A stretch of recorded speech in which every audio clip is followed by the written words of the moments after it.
শিক্ষা সেতু এপক লৈ এবাৰ বিতৰ্ক আৰম্ভ হৈছে। শিক্ষামন্ত্ৰী ডাক্তৰ অনুজ পেগুৰ এটা বক্তব্য আৰু তাৰ পিছত সদৌ অসম সন্মিলিত শিক্ষক মঞ্চই এই সন্দৰ্ভত মন্তব্য কৰিছে আৰু সদৌ অসম সন্মিলিত শিক্ষক মঞ্চৰ তৰফৰ পৰা এই ক্ষেত্ৰত ইতিমধ্যে প্ৰতিক্ৰিয়া ব্যক্ত কৰিছে। তেখেতসকলে ইতিমধ্যে উল্লেখ কৰিছে যে অসম ৰাজ্যিক প্ৰাথমিক শিক্ষক সন্মিলনীৰ শিক্ষক ভৱনত 12টা মুখ্য শিক্ষক সংগঠনৰ দ্বাৰা গঠিত সদৌ অসম সন্মিলিত শিক্ষক মঞ্চৰ ৰাজ্যিক কাৰ্যনিৰ্বাহক সভাত শিক্ষা সেতু এপ আৰু ইয়াৰ ব্যৱহাৰ কৰিবলৈ দিয়া উপকৰণ টেবলেটৰ কাৰ্যদক্ষতা উপযোগিতাৰ বিষয়ে বিতং আলোচনা কৰাৰ লগতে ৰাজ্যৰ শিক্ষামন্ত্ৰীগৰাকীয়ে কৰা শেহতীয়া মন্তব্য অতি গুৰুত্ব সহকাৰে আলোচিত হয়।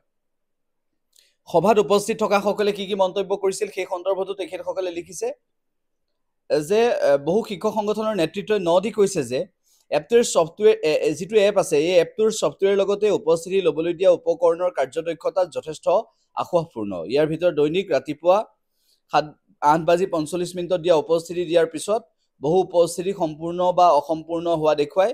আনহাতে অধিক ছাত্ৰ ছাত্ৰী বিদ্যালয়ত দেখা যায় 25-30% ছাত্ৰ ছাত্ৰীৰ উপস্থিতি এপৰ সফটৱেৰে গ্ৰহণ নকৰে। 25-30% মানে সেই এপটোৱে গ্ৰহণেই নকৰে শিক্ষা সেতু এপ। তাৰপিছত শিক্ষা সেতু এপক লৈ শিক্ষামন্ত্ৰীয়ে যিখিনি কথা কৈছে সেই কথাখিনি তেওঁলোকে শিক্ষামন্ত্ৰীৰ সেই বক্তব্য কোনো কাৰণতে সত্যৰ ওপৰত আধাৰিত নহয় বুলি ইতিমধ্যে শিক্ষক সংগঠনৰ তৰফৰ পৰা কৈছে।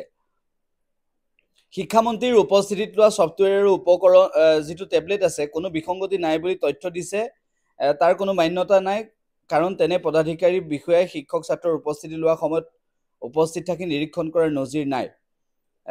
এইসমূহৰ ক্ষেত্ৰত শিক্ষামন্ত্ৰীগৰাকীয়ে শিক্ষা সেতু এপটোৰ বিসংগতি নাই বুলি ক'ব বিচাৰিছে, কিন্তু আমি বিভিন্ন সময়ত ভিডিঅ'ৰ জৰিয়তে সেই কথাখিনি কৈছোঁ। তেওঁলোকৰ যিটো প্ৰেছ বিবৃতি আছিল সেইটো মই কিছু পঢ়িহে শুনালোঁ। এই কথাটো এনেকুৱা যে এই মুহূৰ্তত তেওঁলোকে এনেকুৱা কিছুমান সিদ্ধান্ত লৈছে।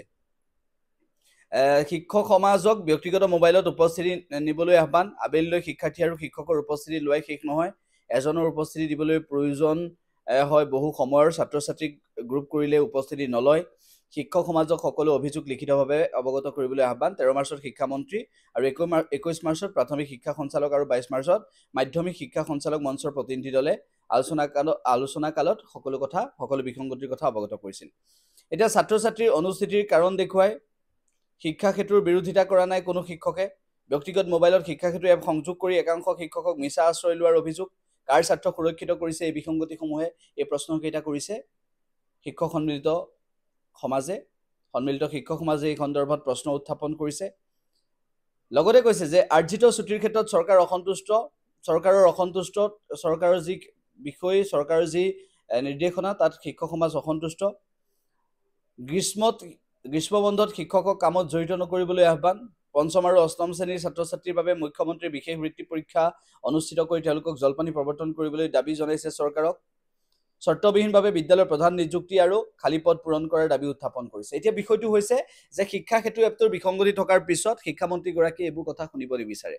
গতিকে শিক্ষা সেতু এপটোৰ এই বিসংগতি দূৰ কৰাৰ ক্ষেত্ৰত সদৌ অসম সন্মিলিত শিক্ষক সমাজৰ তৰফৰ পৰা ইতিমধ্যে এই ক্ষেত্ৰত তেওঁলোকে মন্তব্য কৰিছে আৰু সদৌ অসম সন্মিলিত শিক্ষক মঞ্চৰ মুখ্য সম্পাদক উৎপল চক্ৰৱৰ্তী ডাঙৰীয়া এই সন্দৰ্ভত যি বিবৃতি ইতিমধ্যে আমালৈ প্ৰেৰণ কৰিছিল সেয়া আমি আপোনালোকক জনাইছোঁ।